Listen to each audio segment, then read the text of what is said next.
Continuamos en Hoy por Hoy Vigo y para cerrar este año tenemos esa ventana abierta a la eurorregión Galicia Norte de Portugal, que hoy es una ventana abierta a Europa, a una eurorregión que no sabemos cuánto tiempo va a seguir así. El 31 de enero de 2020 está a la vuelta de la esquina y después de la victoria de Boris Johnson en las elecciones de Reino Unido, seguramente cambiarán muchas cosas. Vamos a ver hasta dónde pueden cambiar y esas palabras, esas frases, esos mensajes de activemos los planes de contingencia, preparemos a nuestro país, en el caso de España o en el caso de Portugal, para atender a los portugueses o los españoles residentes en el Reino Unido, atender a los británicos que viven aquí y atender a los muchísimos intereses que tenemos también en Reino Unido, entre otros la pesca, la automoción, el textil, el granito, la conserva, es el cuarto mercado en importancia de la conserva, el británico.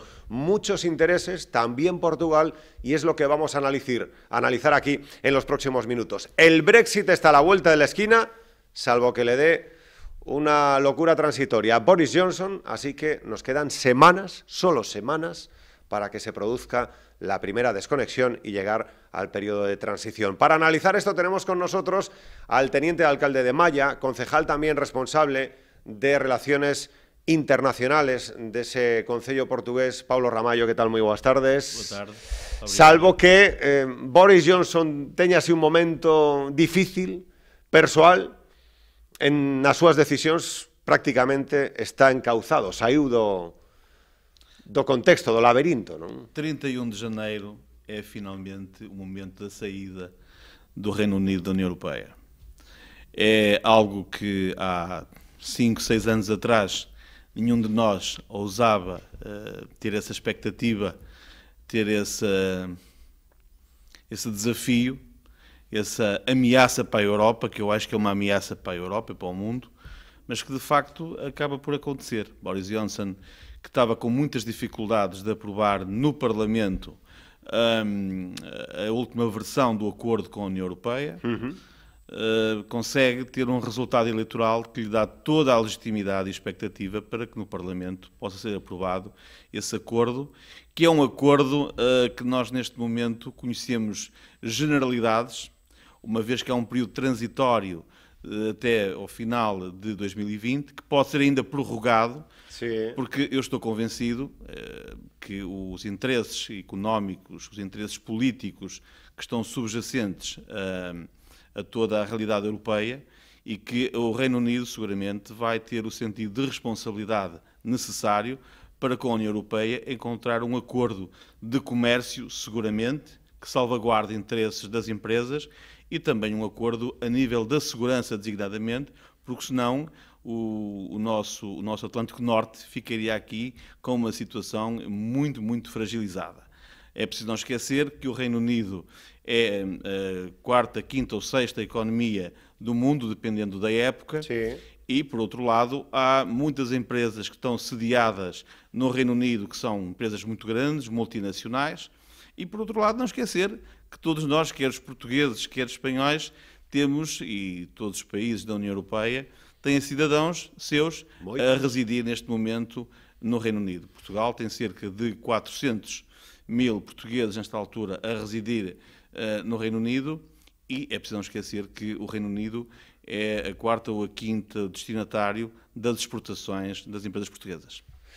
Miguel Ángel Rodríguez, director del Diario de Pontevedra, que tal? Moi boas tardes. Buenas tardes. Estábamos falando, non? Que ven o de Boris Johnson e o lobo, que ven o lobo, xa está aquí, 31 de xaneiro de 2020, e moitísima pesa da economía da provincia de Pontevedra, de Galicia, tamén pendente deste acordo, sí. E os residentes tamén, os galegos que están ali. Claro que sí, claro que sí. Hay un período de adaptación y decadencia que va desde el 31 de enero al 31 de diciembre, cuando estarán más o menos fijadas las reglas sociales y comerciales, no es poca cosa, pero sin duda a mí me parece que desde la firma del Tratado de Roma, donde un grupo de países entre los cuales estaba el Reino Unido, deciden unirse para hacer una Europa fuerte, para hacer una nueva potencia mundial, de 508 millones de habitantes. Este acontecimiento, junto con la creación de la moneda única, donde, por cierto, ya no participa el Reino Unido y decide quedarse fuera de esa moneda única, estemos probablemente en el acontecimiento más importante para Europa.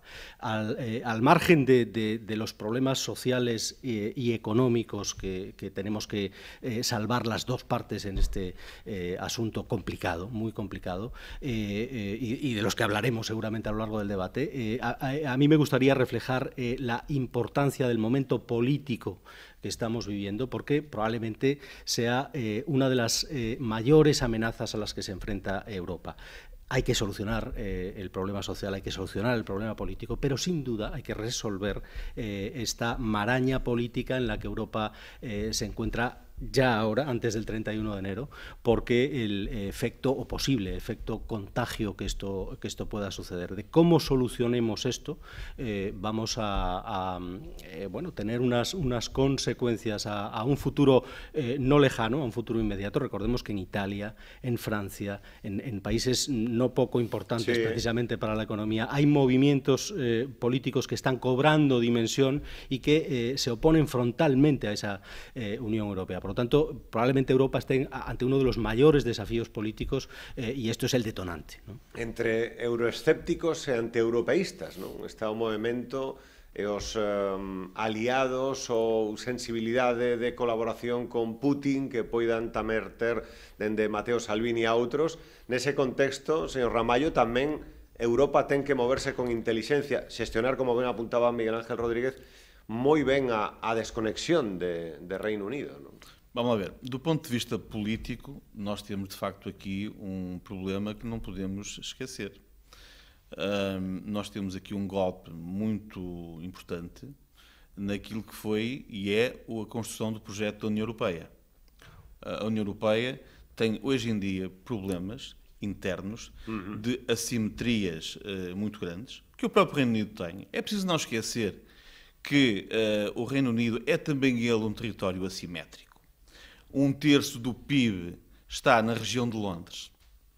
E, portanto, não é a mesma coisa viver em Londres e viver fora de Londres, da mesma maneira que não é a mesma coisa que viver no norte de Portugal ou viver na região de Lisboa. Seguro. Sim. E, portanto, estas questões da Europa das regiões também aqui se afirma com um problema interno dentro dos seus próprios países.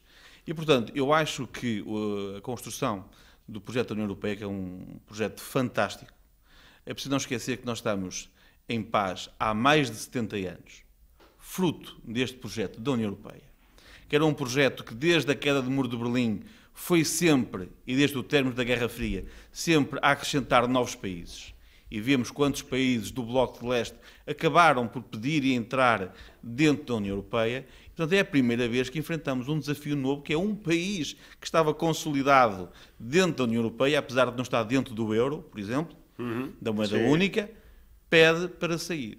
Eu estou perfeitamente convencido que as razões que levaram à saída do Reino Unido são razões que têm muito a ver com movimentos populistas, do medo dos migrantes, das ameaças terroristas e coisas similares. Aliás, o próprio Nigel Farage, do KIP, disse recentemente que utilizou fake news, notícias falsas, para poder levar, digamos assim, muitos cidadãos do Reino Unido a votar pela saída, pelo Brexit.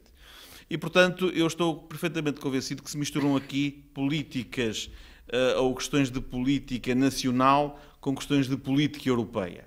E se calhar foram questões de política nacional que levaram à saída do Reino Unido e não uma visão europeia da questão que levou que o Reino Unido tomasse esta decisão. E deixe-me dizer mais uma coisa. É preciso não esquecer que nós temos hoje em dia uma realidade geopolítica e geoeconómica muito diferente da do passado.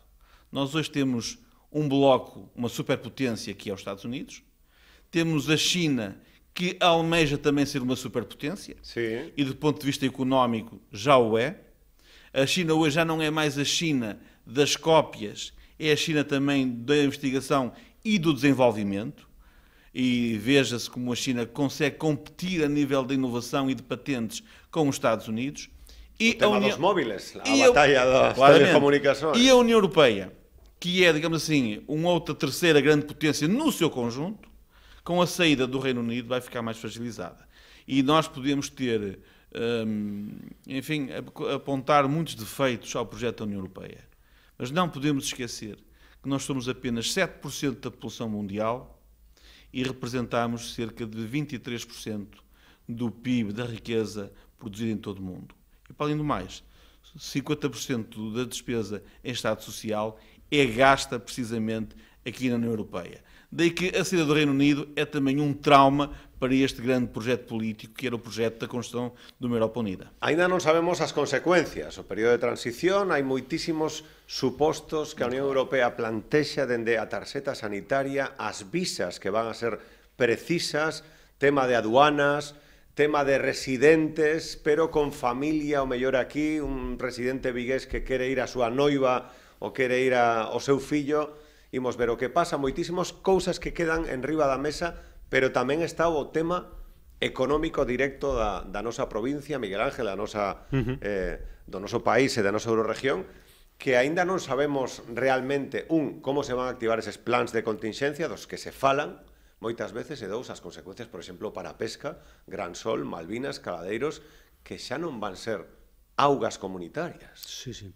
Aí, en concreto para la pesca, hay un desafío importantísimo, porque de cómo quede ese escenario dependen caladeros que más o menos representan ahora mismo hasta 7.000 millones de euros de intercambio comercial, con lo cual estamos hablando de una parte muy importante de un PIB autonómico, ¿no? Sí, recordemos que está en torno a los 54.000, 53.000 millones de euros. Bueno, 7.000 millones de euros están amenazados, entre comillas, por lo bien o mal que se gestione este acuerdo. Detrás de esos 7.000 millones de euros, tanto en el Reino Unido como en Galicia y en España también, hay en torno a 11.000 puestos de trabajo directos e indirectos.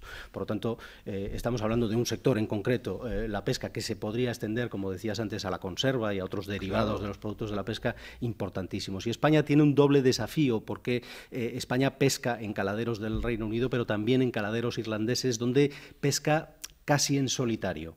Y hay terceros países como Bélgica y Francia que tienen que también resolver su participación en estos caladeros británicos y que su alternativa directa son los caladeros irlandeses. Por lo tanto, hay una doble complicación de no solo cómo se resolverán los caladeros británicos, sino también qué nos pasará en esos otros caladeros irlandeses donde habrá más competidores para jugar. Y esto mismo se podría trasladar a la automoción, se podría trasladar al turismo, que se va a tener que manejar de otra manera. De todos modos, y volviendo un poco al argumento anterior, yo creo que Europa tiene que preguntarse políticamente qué ha hecho mal para que una de sus tres principales patas políticas y económicas, junto con Francia y con Alemania, y hay dos patas más que podríamos añadir, Italia y España, ¿no? Esos 5 pilares sobre los que se sujetó la economía, fundamentalmente la economía europea. ¿Qué ha hecho mal para que uno de ellos haya decidido irse sabiendo que el coste económico y el coste incluso poblacional, se habla de que el Reino Unido va a perder una gran cantidad de población directamente?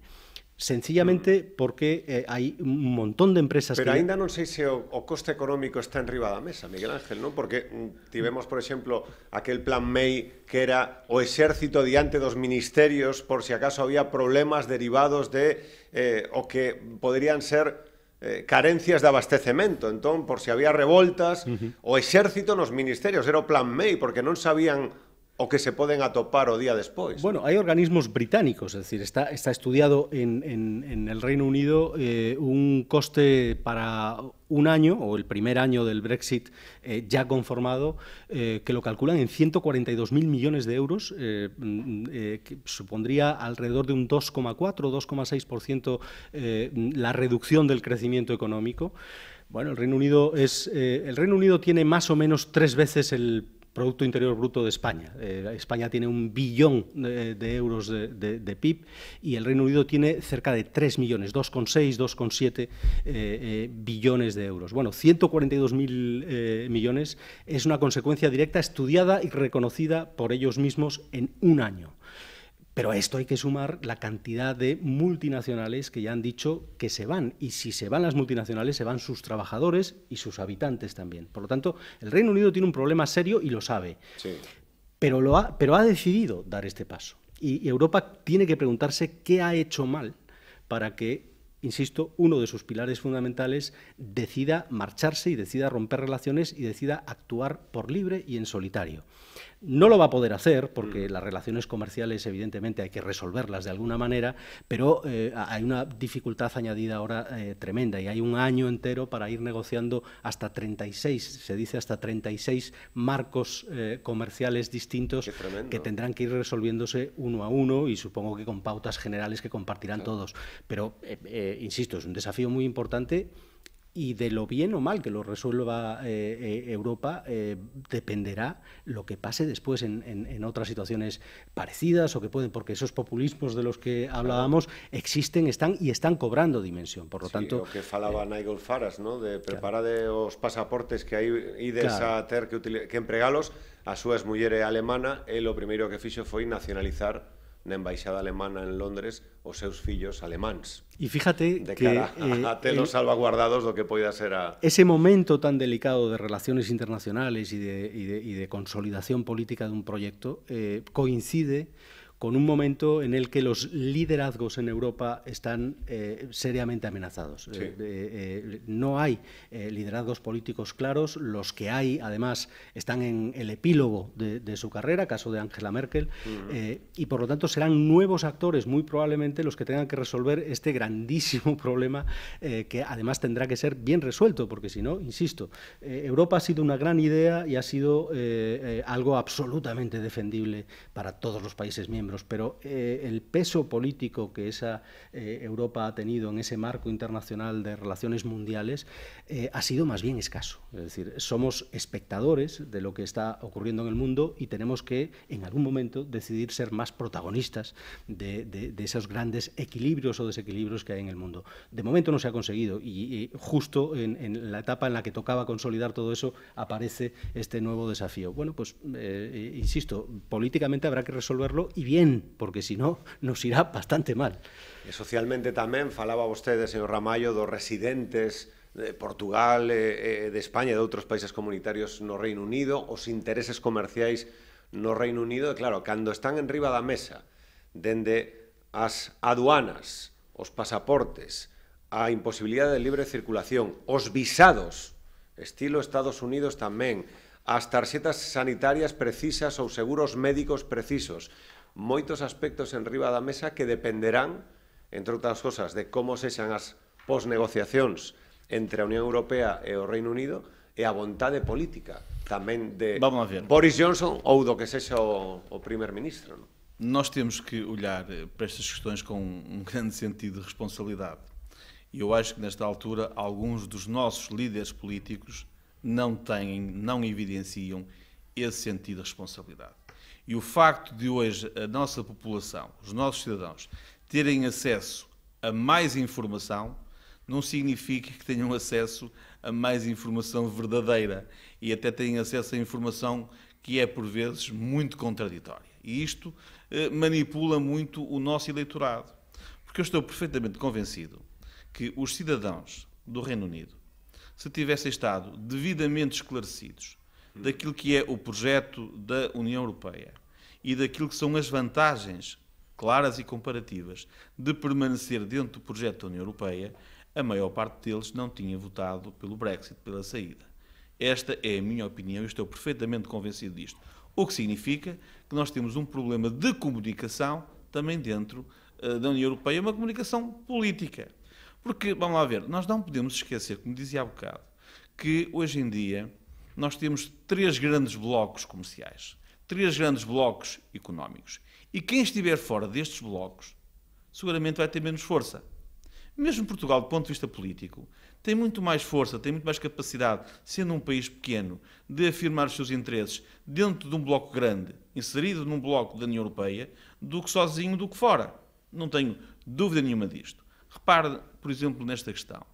O Sr. Trump andou a dizer durante muito tempo de que não queria acordos com a China. É verdade. Recentemente, há poucos dias, Foi ele próprio que veio dizer que se preparava para propor um tratado comercial com a China. Mas fez pior ainda à União Europeia. Para, de alguma maneira, ajudar o Boris Johnson e ajudar no Brexit, veio dizer que os Estados Unidos estavam preparados para fazer um acordo comercial melhor com o Reino Unido fora da União Europeia do que com aquele que tinham com a própria União Europeia. Portanto, estamos aqui a falar de muita manipulação política. Portanto, tem razão quem diz que estes movimentos populistas que, de vez em quando, invocam bandeiras altamente nacionalistas, no final acabam por prejudicar os cidadãos. E na questão dos cidadãos, nós temos que reconhecer que esta realidade de nós podermos passear, viajar pelo espaço da União Europeia sem o passaporte, sem fronteiras, foi de facto um grande avanço. E nós, portugueses, nós espanhóis, vamos já dentro de pouco tempo começar a perceber a diferença de que é viajar para Londres com o simples bilhete de identidade ou cartão de cidadão, ou então com um passaporte. Quanto aos É seguro médico, despois do período de transición, seguro por médico, si acaso, porque seguro a factura no Reino Unido dunha médico. operación pode ser... E seguro médico. E também, não esquecer, a questão política da Irlanda do Norte E da Escócia. e da Escócia. Eu não tenho dúvidas nenhumas que, não sei qual vai ser o resultado final, mas que a questão de a Escócia voltar a pedir um referendo para se tornar independente, que vai ser um discurso que vai ser uma realidade muito breve dentro do território da Escócia. E não sei também se a mesma coisa não se vai passar relativamente à própria Irlanda do Norte. Primeira vez na historia, falábamos antes, señor Ramallo, que os pro-irlandeses sacaron mellores resultados en máis deputados que os unionistas. Exatamente. O sea, a primeira vez na historia... Aliás, não é o primeiro caso que o acordo que foi negociado entre a União Europeia e o governo britânico prevê, digamos assim, a inexistência de uma fronteira física entre as duas Irlandas, não é? E até prevê ali uma espécie de salvaguarda relativamente a uma realidade de direitos e obrigações similares dentro do território da Irlanda do Norte àquilo que é a realidade da União Europeia. Portanto, eu acho que nós vamos ter um desafio enorme, mas que vai obrigar a um grande sentido de responsabilidade por parte das autoridades britânicas e também dos líderes da União Europeia, como é óbvio. Miguel Ángel, querías apuntar algo. Sí, simplemente por completar un pouco ese argumento que dá Pablo, que comparto, yo creo que la salida política que se le dé a esta situación compleja y muy dolorosa, sobre todo para Europa, para el proyecto europeo, tiene que contemplar siempre una puerta abierta al regreso. Es decir, no se puede gestionar esto como un conflicto sin retorno. La situación política del Reino Unido seguramente dará muchos giros y muchos cambios, no solo en ese entorno poderoso de Londres, sino en Escocia, en Gales o en Irlanda. No, pero sobre todo en la City, en cuanto a empresas importantes claro, marchen... Claro. Nissan ya ha anunciado que no va a seguir exportando con el coste que supondría estar fuera de la Unión Europea, que por lo tanto se va. Y detrás irán otras muchas. Grandes empresas del sector financiero han dicho que no piensan operar fuera del mercado europeo. Que está Holanda tanto, ahora mismo haciendo... Claro, por lo tanto, la salida política que Europa decida dar, yo creo que tiene que tener siempre, apelando a ese sentido de la responsabilidad, una puerta abierta, una mano tendida a los que han sido socios... Pero con firmeza, Miguel Ángel, para que no haya efecto chamada, como falábamos antes. Bueno, yo más que firmeza hablaría de inteligencia. Es decir, yo creo que hay que poner por delante contundencia, para que no... Los derechos de las personas, las salvaguardas comerciales que haya que establecer, pero la teoría del enfrentamiento puede no dar resultados esperados, porque esa teoría alimenta electoralmente, políticamente, a quienes se oponen a Europa. Europa tiene que ser un hermano importante, dispuesto a perdonar, dispuesto a acoger siempre, y no el hermano díscolo que a quien se porta mal le castiga, porque tampoco tenemos tantas herramientas de castigo. Vale. Entonces, yo creo que entre esa gestión que tenemos que hacer, combinar la firmeza con esa inteligencia será clave e fundamental. Agora, é evidente, deixa-me completar o raciocínio de Miguel, é evidente que é preferível uma saída do Reino Unido com acordo do que uma saída desordenada sem acordo. E eu acho que também foi um bocadinho isso aquilo que os britânicos fizeram agora, com receio de uma saída sem acordo e das consequências que ninguém conseguia vislumbrar e ter certeza do que é que poderia acontecer, preferiram uma saída, ao menos, com acordo. Porque a posição do Corbyn e do Partido Trabalhista foi uma posição muito ambígua, em que os cidadãos eleitores do Reino Unido nem perceberam muito bem se ele estava mesmo do lado do Brexit ou do lado da permanência. Enquanto o Boris Johnson foi claro e disse: nós saímos, mas queremos sair com um acordo para que as consequências negativas, designadamente, sejam menores. Agora, há uma coisa que eu não tenho dúvidas. O regresso do Reino Unido à União Europeia não é algo que nós podemos desde já rejeitar. Pelas razões que disse o Miguel. E porquê? Uma razão muito simples. É que se de facto as consequências económicas, designadamente, forem muito negativas, apesar do acordo comercial que vai ser tentado entre o Reino Unido e a União Europeia, isso verifica-se nos próximos 10 anos, e hoje em dia os ciclos económicos são muito mais curtos, a economia e a política é tudo muito mais volátil nos dias de hoje. Eu não sei se esse arrependimento não poderá permitir um regresso ou um pedido de regresso do Reino Unido à União Europeia. Agora, há uma coisa que eu não tenho dúvidas.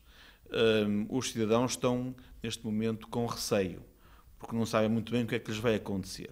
O próprio governo português, o ano passado e este ano, temendo que pudesse haver até uma saída sem acordo, reforçou em número de recursos humanos os nossos consulados em Manchester e em Londres, no sentido de poder esclarecer devidamente todos os cidadãos portugueses que lá residem daquilo que podia acontecer. E criou, obviamente, um plano de contingência. Nesta altura, aquilo que se prevê é que nada de especial irá acontecer, de que os portugueses que permaneçam lá os 5 anos vão obter naturalmente o seu certificado de residência, e aqueles que já têm vão poder continuar a usufruir dessa qualidade. De qualquer das formas, eu imagino que são as empresas que precisam de estabilidade para fazer investimentos. E, portanto, não sabendo ao certo quais são as consequências negativas desta decisão política, durante quanto tempo pode naturalmente, ser, claro, a primeira reação é a saída do Reino Unido, e isso pode ser um prejuízo enorme para a economia do Reino Unido. Sí, eso estará por ver. Además, fijaos que el escenario internacional obliga al Reino Unido a combinar la nueva relación que tenga con Europa con la suma a otro de los 2 grandes actores comerciales internacionales. Wow. Hay uno de ellos, que es Estados Unidos, que no solo ha visto con buenos ojos esta separación, sino que la ha apoyado. Por lo tanto, hay elecciones en los Estados Unidos. Exacto. Por un año, claro. Ahí iba. Por lo tanto, del escenario político que tenga Estados Unidos a muy corto plazo, va a depender también que el Reino Unido pueda compensar lo que pierda por esa falta de integración en el proyecto europeo con uno de los 2 socios comerciales que buscan, ojo, también desequilibrar a la configuración de Europa como una nueva potencia. Por lo tanto, es un equilibrio internacional muy dependiente, altamente dependiente de la configuración política que tenga cada uno de los actores. China no va a cambiar, va a seguir con la misma configuración política, pero en Estados Unidos puede haber cambios muy importantes, en la propia Europa puede haber cambios muy importantes, y en medio de todo este escenario, a España nos coge en un momento político muy delicado, con movimientos separatistas también cobrando importancia y con la configuración de un gobierno inédito hasta ahora en la democracia española. Por lo tanto, es una situación verdaderamente delicada en la que yo pondría por delante, uno, los intereses de las personas y dos, los intereses empresariales, que son los que generan empleo y que son los que generan políticas de bienestar para las personas. Esas deberían de ser las dos prioridades al margen de la estrategia política que siguieran los distintos actores. En medio de todo eso, Miguel Ángel, a Euroregión Galicia Norte de Portugal, xa que falamos, tentando captar fondos comunitarios que se van a ver menguados precisamente por esa reducción derivada da posible salida ou a inminente salida do Reino Unido, e facer ben os deberes en medio desas negociacións transitorias para captar os fondos estruturais, fondos europeos. Dicías ti, que fai mal Europa, entre outras cousas, a política de comunicación, non? De que as rampas da Gran Vía as paga Europa, a estación do AVE, o eixo atlántico, etcétera, etcétera. Só fixo ben en Polonia, por tema, obviamente, de que había que facer frente mediáticamente a postura de Polonia, ¿no? Yo creo que en Europa caminamos, además creo que irremediablemente, hacia un mayor peso de las euroregiones y de las ciudades. Sí. Por lo tanto, yo creo que sería inteligente convertir esto, que es una mala noticia, en una oportunidad en esa obligada nueva configuración política que haga Europa, tener una mayor consideración y un mayor peso, ya no solo en ese intercambio económico lógico que necesitan los países menos desarrollados para compensar, sino también en la capacidad de decisión para cuestiones que tienen mucho que ver con economías transfronterizas, ¿no? Y yo creo que una de las regiones mejor colocadas para afianzar ese peso, ese nuevo peso, esa nueva manera de entender la política, es precisamente esta eurorregión, España-Portugal y nombradamente Galicia y norte de Portugal. Llevan mucho recorrido hecho, llevan muchas políticas comunes, muchos proyectos comunes, y eso hay que ponerlo en valor ahora porque será parte de la estrategia de futuro.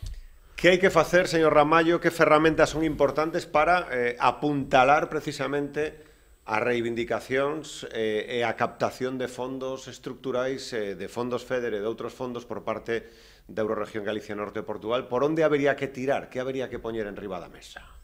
Bom, antes de mais, é preciso não esquecer que a saída do Reino Unido, da União Europeia, também significa a saída de um país que era um contribuinte importante para o orçamento da União Europeia e para a construção dessa Europa mais solidária, em que os países mais ricos eram capazes e mobilizados para ajudar, digamos assim, os países menos desenvolvidos.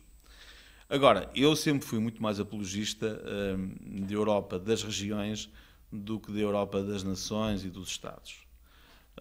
E esta relação que o norte de Portugal tem com a Galiza, que formam a Euro-região, é talvez um dos exemplos mais bem conseguidos dentro da União Europeia. Nós ainda recentemente, dentro da Euro-região, conseguimos construir, através do eixo atlântico, uma agenda urbana para toda a Euro-região, em que nós conseguimos perceber quais eram os caminhos que deveríamos percorrer nas mais diversas áreas, quer na área cultural, quer na área económica. Por exemplo, um exemplo extraordinário daquilo que estou a falar é, por exemplo, a questão do Caminho de Santiago. O Caminho de Santiago tem ganho, pelo menos o português, tem ganho uma enorme dimensão graças a esta parceria entre o norte de Portugal e a Galiza. E van a máis. O segundo camiño xa é consolidadísimo, con 20% o portugués tradicional e o portugués pola costa, terceiro camiño xa. Exatamente. Por diante do inglés, Exatamente. E depois, dadas as afinidades culturais que nós temos, somos capazes de encontrar soluções comuns para problemas comuns. Nós, norte de Portugal e a Galiza, temos problemas que são muito diferentes daqueles que a Galiza tem com Madrid ou daqueles que o norte de Portugal tem com Lisboa. Sim. Aliás, isso evidencia-se pelo rendimento per capita, não é? Portanto, nós somos capazes de encontrar soluções comuns para problemas comuns. E este trabalho em parceria das regiões transfronteiriças é muito importante para a consolidação do projeto europeu.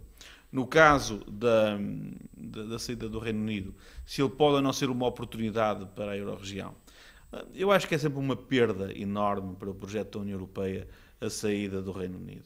Mas, é verdade, não tenho dúvidas que há empresas que podem ter a tentação de deslocalizar as suas sedes e as suas unidades produtivas para o território da Euro-região, para o norte de Portugal e para a Galiza.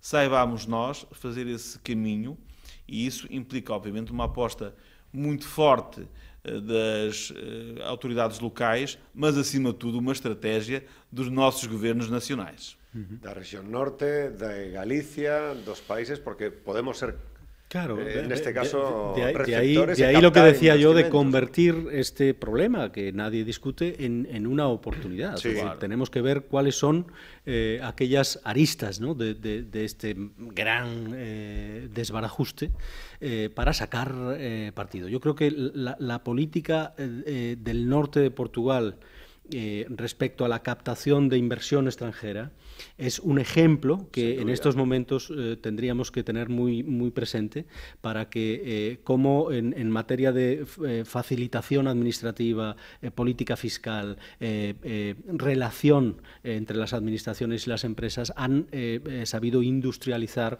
una zona que estaba altamente deprimida y que hoy tiene un poderío industrial que hace pensar en una recuperación económica más rápida de lo que diversificado en la automoción, en la Claro, tecnología, es muy importante, que eso es muy importante. Tener claro que esa estrategia en Portugal puede ser compartida como eurorregión también por el norte de Galicia es algo que nuestros responsables políticos deberían tener en mucha consideración. Não se me permitis, Miguel, que é uma estratégia que tacitamente nós, autoridades políticas do norte de Portugal e da Galiza, fomos assimilando, fomos assumindo. O aeroporto internacional de Sá Carneiro é hoje em dia, possivelmente, o aeroporto da Euro-região internacional mais importante. Porquê? Porque se houver boas vias de comunicação, e designadamente uma boa ferrovia entre a Galiza e o Porto e o aeroporto, seguramente que não há necessidade de fazer investimentos de grande montante para que a Galiza tenha um aeroporto de grande dimensão internacional. O aeroporto internacional Sá Carneiro, que está na Maia por acaso, é o aeroporto que pode ser perfeitamente o aeroporto da Euro-região, o referencial. E isso não prejudica nem diminui a Galiza, nem aumenta ou diminui Norte de Portugal. É uma estratégia conjunta. Sim. E essas estratégias fazem-nos todos gerir melhor os nossos recursos, poupar dinheiro e rentabilizar as nossas infraestruturas. E essa capacidade que o Norte de Portugal e a Galiza têm vindo a demonstrar é um caminho que vem sendo construído, e volto a dizer, até com a agenda urbana, foi de facto um exemplo, e é um exemplo a seguir dentro do espaço da União Europeia. Con un añadido, ¿no?, que para que esta colaboración fronteriza funcione bien, hacen falta estructuras políticas, estructuras sociales. El armamento que el norte de Portugal y Galicia tienen en ese sentido es muy importante, muy importante. En esta Europa de las regiones, las ciudades tienen un peso muy significativo. Sí. La estructura del eixo atlántico es una estructura que pone en valor la capacidad de las ciudades para compartir estrategias políticas, estrategias en todos los ámbitos.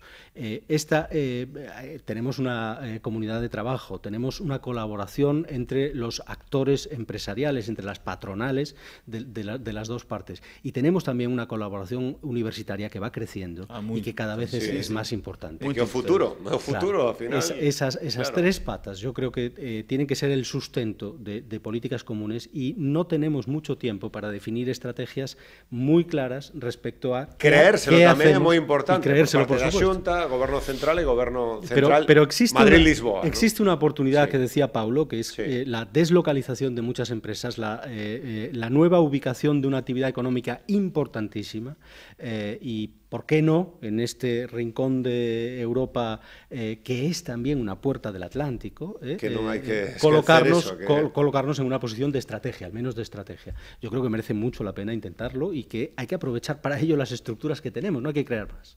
É muito importante que apostemos menos na tática e apostemos mais na estratégia. Eso, que tamén é moi importante. Paulo Ramallo, Miguel Ángel Rodríguez, moitísimas grazas por estar con nos nesta ventana aberta a Eurorrexión Galicia Norte de Portugal. Seguiremos moi atentos aos acontecementos de cara a ese 31 de xaneiro 2020, día que pode ser marcado pola desconexión do Reino Unido, do Brexit, da Unión Europea. Moitísimas grazas por estar con nos. Grazas. Facemos un alto, de seguida regresamos para despedir na radio. Ata agora.